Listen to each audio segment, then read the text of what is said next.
you know what? M. Night Shyamalan, he has some hits, he has some misses, he has some movies where Mark Wahlberg's talking to plants, and it's kind of crazy like this.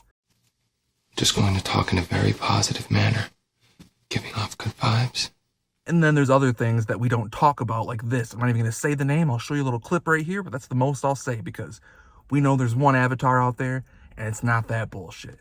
But I digress because today we're talking about M. Night Shyamalan's newest movie, and that is Knock at the Cabin. Now, this is a movie that Adam Donato specifically has been waiting for a very long time because he loves M. Night, and I'm actually a pretty big fan too. Like, I wouldn't say I love everything he does. Obviously, as you saw at the beginning, The Happening, I do not like that other movie that I'm not going to say the name of. Never even watched it. Won't watch it. Just won't.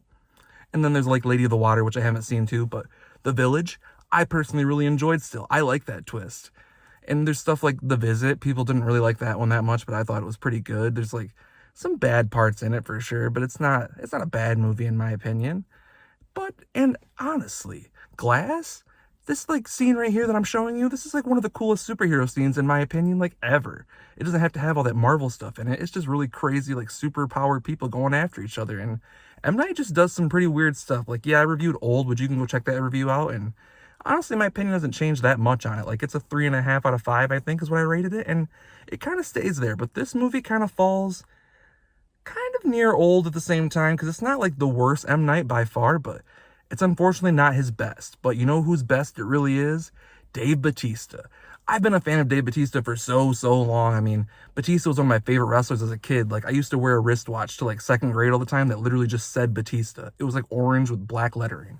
It didn't even have his picture on it, but I wore it all the time because I loved the guy. And after wrestling, he became an actor, and he had some smaller roles here and there, but he has proven himself that he is a fantastic actor, and this movie might be one of his best roles like ever.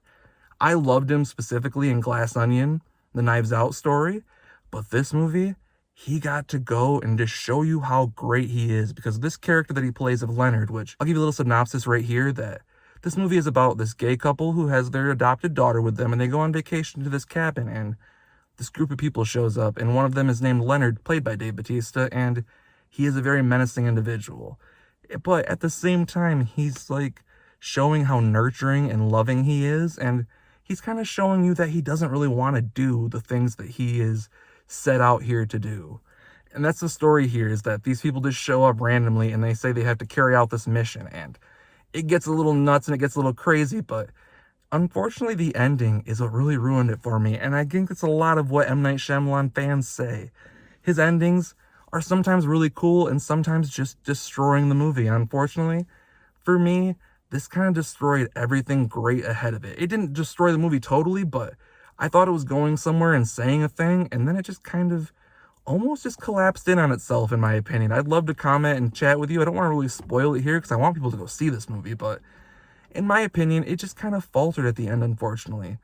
But it still had some great cinematography, like some of the little action moments that they did and the things M. Night does with the camera.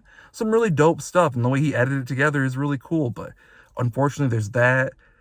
There's the ending. There's some of the special effects in here that some of it looks good and some of it looks like it was very rushed, and especially the things they see on like the TV and different fire stuff you'll see in the movie. It didn't look that good to me, unfortunately. But overall, I think A Knock at the Cabin, especially with Dave Bautista's performance, and the rest of the cast is really good too. Like, we have Rupert Grint from Harry Potter. We remember him like this. Your father's now facing an inquiry at work, and it's entirely your fault! But he's a little bit different now, doing some crazy stuff in this movie, but he's not really the one that steals the show here. Like, especially Dave Bautista, Jonathan Groff. I'm trying to remember the guy who played his husband, but both of them are fantastic. The young girl, I can't remember her name either, but all three of the family members were fantastic in their roles, and especially Jonathan Groff, like you know him from like Frozen. Now I turn around and find I am lost in the woods. And I think he was on Mindhunter on Netflix too. I think that's where I first recognized him. I know he's on Broadway, but he's really fantastic in this, and I really like to see M. Night kind of tackle more of this thriller genre, but maybe just have a different writer in mind, maybe, to help you out with some stuff. That's all I say because I'm a fan, and I'm giving this a 3.5 out of 5 too.